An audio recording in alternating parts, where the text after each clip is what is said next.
Without further ado, let's get started right away. The first thing that I learned in 1996 when I started this mural business called Creative Art Solutions was to do a DBA. DBA, doing business as. I'm not going to get into detail about the business component of running a business, but DBA stands for doing business as, and that basically means you get to use your name legally as a business, as a sole proprietor, and you also are able to open a merchant account. And that's one of the most important things as a business, because let me break it down to you. When you do a mural project, and sometimes you have a corporation like, say, AT&T or Spectrum wants a mural in their lobby, they want to write a check out to your company, especially because it looks better for them as a business. They want to write a check to CAS, Creative Art Solutions, not to Juan Gutierrez or to Jose Lopez. That's going to look odd. So get this business DBA going. All right, moving on down. Once we have that, there's more on business, but I don't want to get into taxes, business. That's a whole nother thing. We're talking about just getting ready to do your business as a muralist. The second thing I learned after I had my DBA was be prepared.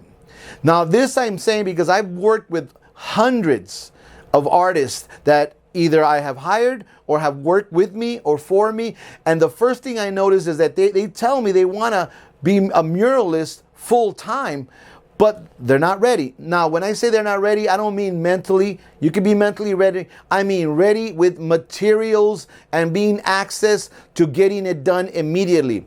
Now, what I mean by that is, for example, if you go to a business and say, my name is John with Creative Art Solutions, and we want to know if you would be interested in doing a mural at this location, or a sign, or a lettering.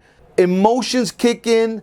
They want to see samples of your work. They go to your Instagram, you show them your portfolio, and they go, wow, love it. Can you start now? If you're not ready, you go, well, I don't have no paint.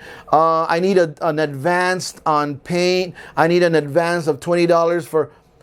They're going to be, well, whenever you're ready, and their emotions are gone. You want to be ready. So I'm going to go through a really quick what you need to get ready. You need kits. I call them mural kits. And what a kit is basically a box with, it could be I recommend getting a bin.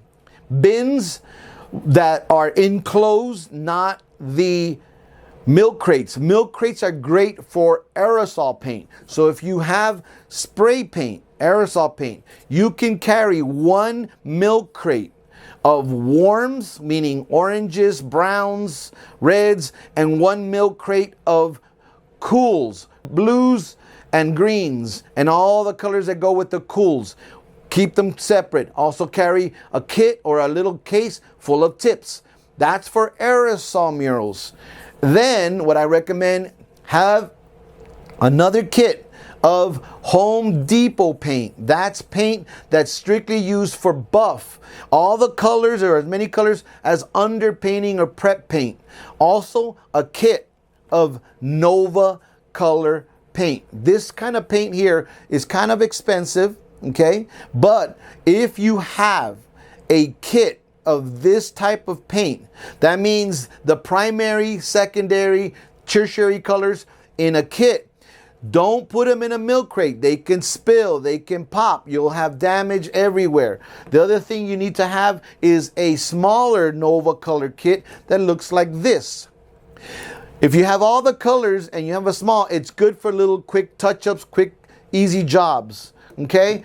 These are my favorite brushes for murals. A lot of people have their own version. I love these. This is a mural brush. It's a long mural. It's a brush. They're kind of pricey. You go to Blix, it might cost you about $30. But what I did, in case you're wondering, is I make my own. See, what I do is I get a regular brush, long one, pretty nice one.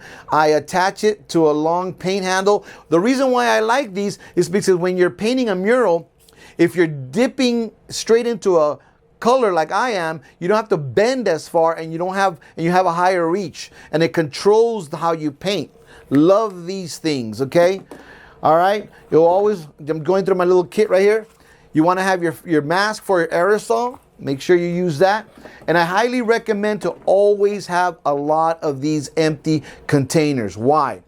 Because when you have your mural kit with Nova, okay, chances are you're going to have some colors that you need that you can quickly mix. And make sure it has lids. Do not be the amateur that uses cups. OMG. You're making colors. You need an aqua. You get it a cup, you stir it. I like to make so much of the color that I need that I have a leftover. If I don't have it, if it's a new color, it gets added to my kit. Okay? The next thing you need that's very important in your kit is a roller, not a regular roller like a house roller. I love to use these mini rollers. They're the ones with the green tip. The reason why I love these mini rollers is because there's a tray that has a handle that fit perfect in the tray, and they also have the screw part for a handle, and it also goes straight into a gallon bucket for a quick buff. I also recommend that you use the fluffiest sleeve roller sleeve, the fluffiest one you can have to pop this together. The fluffier the better. Most walls have texture. If you use a fluffy one, it allows you to work in areas with a really good covering texture. Okay, now if by any chance you get the smooth ones, you're going to be in serious trouble. Those smooth ones get so skinny that you're hardly putting any pigment on the wall.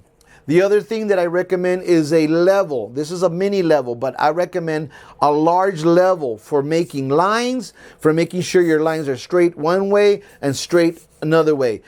If you have that kit, one kit with all your supplies, one kit with your Nova, one kit with your Home Depot, and then your milk crates with paint, both in warms and cool, you're ready to go. If somebody wants a mural, you can start right away. Nothing will hold you back. Okay? So, those kits are super important. Another things, this is going to sound kind of crazy, but you also want to have ladders and a scaffold. I had to do something creative. The scaffolds that I have are so big they didn't fit in my little hatchback. So I, as smart as I am, cut the scaffold pieces and made them smaller so they fit perfectly in my small vehicle. If you have a hatchback and you need they have little mini scaffolding, I highly recommend a scaffold for quick wheels. Besides materials, we're going to move to the next part of starting a mural business, and that is learning your techniques. Now here's where things kind of move around a little bit and shift a little bit. Now you have artists who are painting murals only based on their particular style. For example, you have people who have a particular style in painting, whether it's street art or whether it's an aerosol or whether it's in a brush impressionist style. That's fine. But for a business, they're going to have to ask you, can you do something like this or something more, a hamburger? Can you paint a hamburger for a restaurant that looks juicy enough to eat? Can you paint letters that's going to say, welcome to Hamburg? And if you never paint letters, you're going to get stuck. You're going to call somebody, hey man, can you help me out? I'm in a jam. I can paint pictures, but I can't do letters. So you're in a jam. So I highly recommend that you become highly skilled in as many techniques that you can. And by that I mean lettering, realism, cartooning, graphics. If you see a mural and ask yourself, can I paint that? If you see a mural and you can't paint it, ask yourself, how do I get to learn that? And start practicing. When I first started doing murals in 1990, I started doing aerosol murals in the 80s, but we're not going to count the graffiti murals because that's with aerosol. That's a whole different technique. Now I'm talking about murals as a business. My professional mural business comes into 96 when we were painting signs and graphics on sides of building. I go back to 1991 and I'll see a mural that I did that I got commissioned for and paid for, and I'll be like, wow. I can see that it needs technical help. It takes time, but get your techniques going. Learn photorealism. Once you know how to do photorealism, and it looks just like a photograph, especially portraits. If you can do Kobe that looks like a photograph in a mural, now you've pushed it and you can begin to tone back. It's easier to tone backwards from photorealism to cartooning than it is to go from a cartoon to photorealism. That's very complicated, okay? So push your technique. Next, how to acquire projects. Okay, you got your kits, you got your little mini truck, you did your DBA, you have the name of your company, you're ready to get started. How do you get a client? I hardly, in all the time I've had a mural company, and I've had a mural company for years, never did I open an ad in a paper. Never did I do a commercial. How's everybody?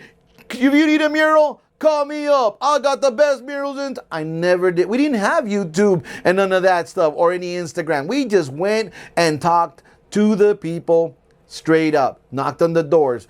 Excuse me, sir, I see your sign looks very worn out. I can help you with that. Oh yeah, well, what? And then you use your Instagram as your portfolio.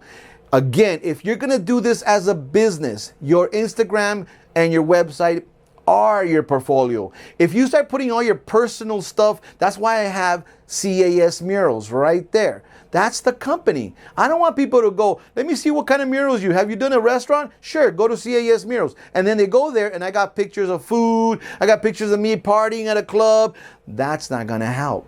So get your company straight away, your name, whatever you want to do. Hey, Andy, you want to be Andy Graphics? Then get that website where it says Andy Murals and Graphics and don't post nothing but because they're going to see that. Second, the only promotion I've ever done in my whole entire life were these promo cards. One side in English, one side in Spanish.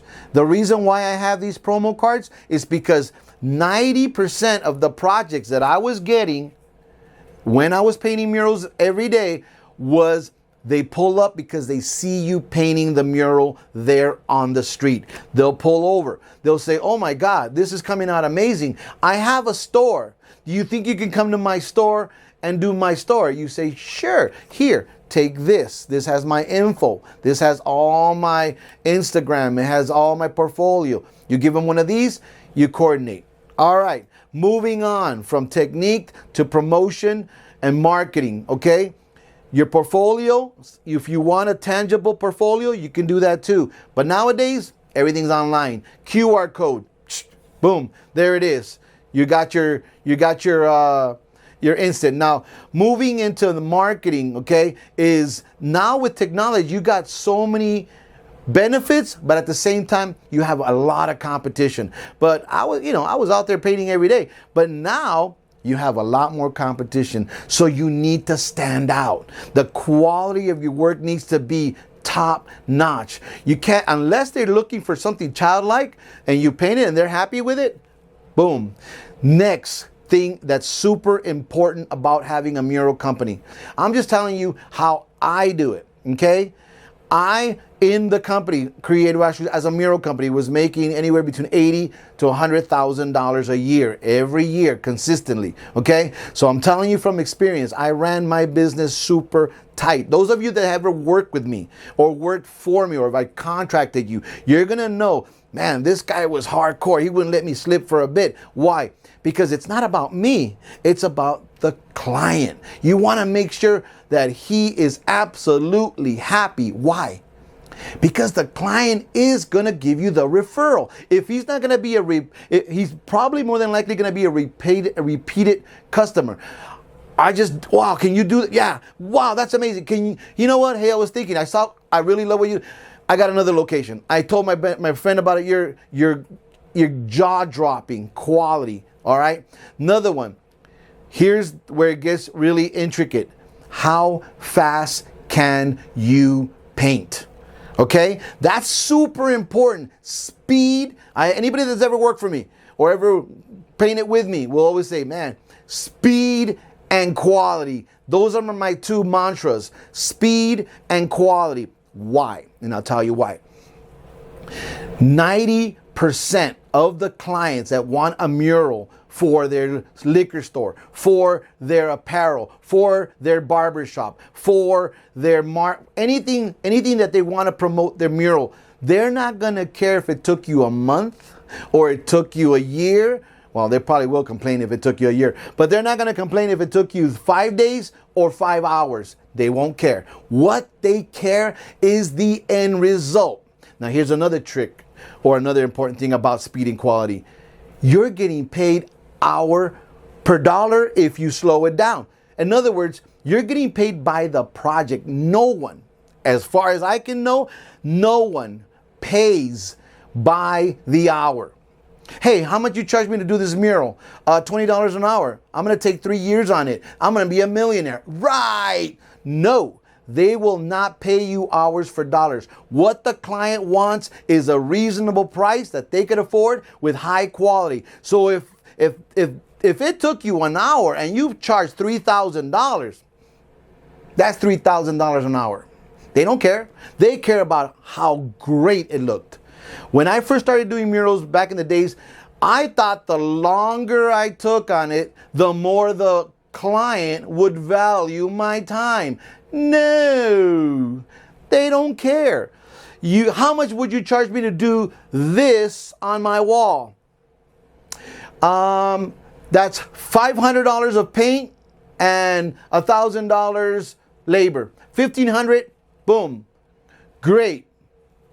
Next day, done. Wow, wow, wow. Check, boom, you're done. Now, sometimes if you're new in the game and you're barely starting, you're thinking, well, how can I paint something really elaborate in such a small amount of time? That's where the shortcuts come in. That's where the experience comes in of painting so many murals, you can figure out the shortcuts, okay? And they are shortcuts. Here's some of the most common shortcuts about mural painting. Number one, projector. Just project it. Don't do the grid and if you have access to a projector, which you gotta invest, they're about $600, $700, a nice Epson, but it's worth the price in gold. Why? Because when you're doing an interior mural with the whole scene of Los Angeles, and then a lowrider here and another car here, and then it says, San Jose, and you're charging $5,000 to sketch that, it's gonna take you forever. But if you get to do it on the computer and you got all the, plus you need the computer to get the design approved anyways. So take that same one that they approve, project it, interior, sketch it in, even start buffing out the main areas, boom, lay it out. Day number 2, fill it in. Day number 3, details, and you're done. By day number 4, you're calling the client and saying, I'm done.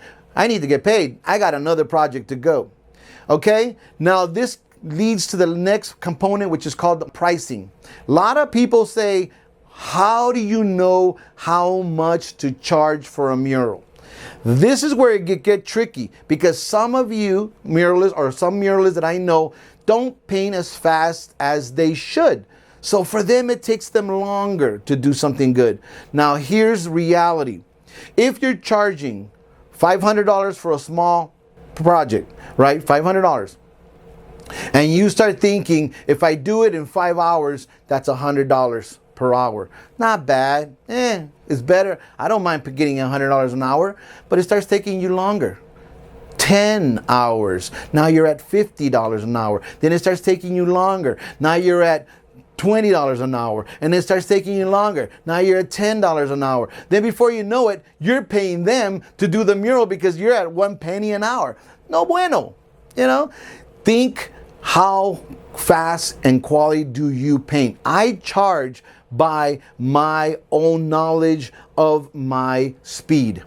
Now, some people do the square footage. In case you're wondering how that works, square footage is basically where you take a wall, you measure the height, you measure the width, you take those cubes and you figure how many cubes in square are on that wall. And sometimes people say $30 $50 a square foot, $10 a square foot.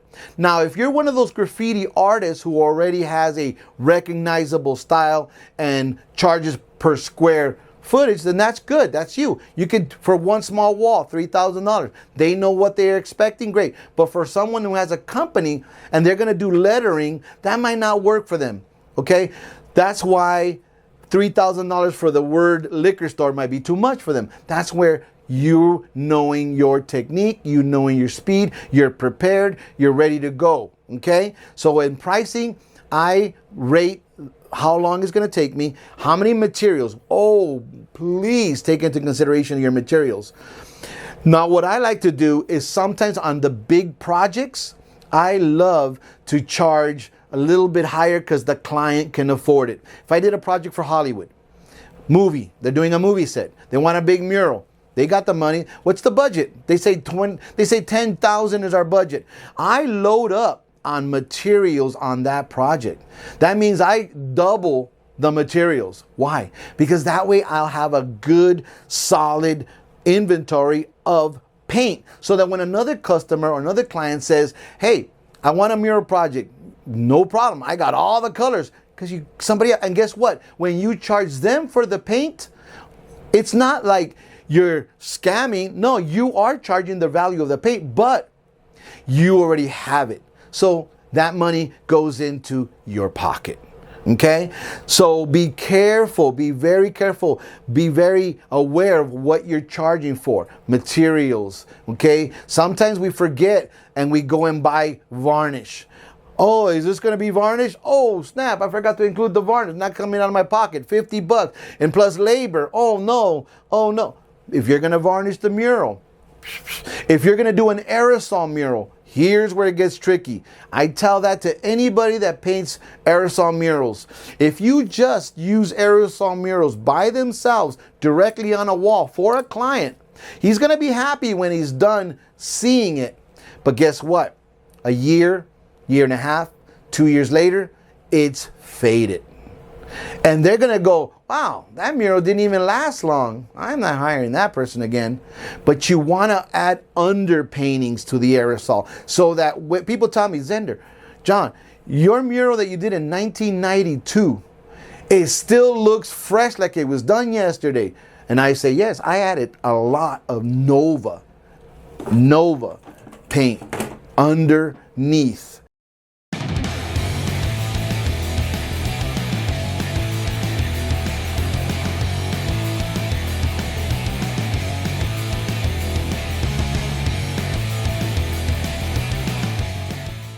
Find yourself a niche.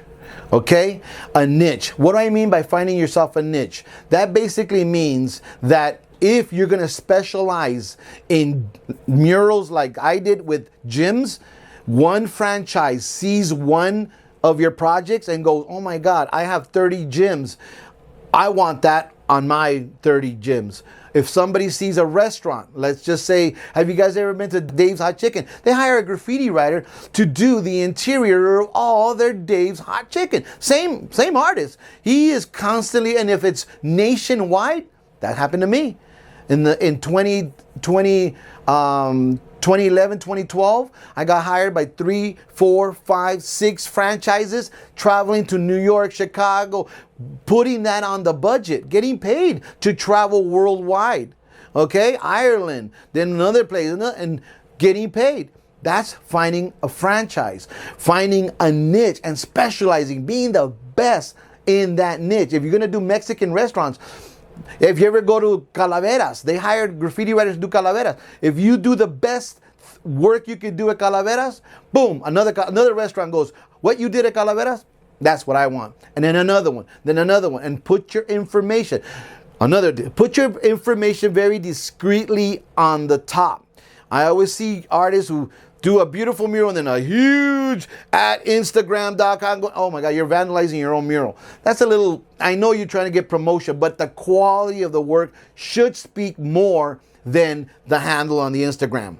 If you're going to just do it for free as a promotional, oh, by all means, do your hashtag, do your website. But if it's for a client, you want the quality of a restaurant. If you're doing Vicente Fernandez, or, portrait of him, That better be jaw-dropping, and then they ask who did it. Then on the corner, oh, that's a great art. Let me hire him.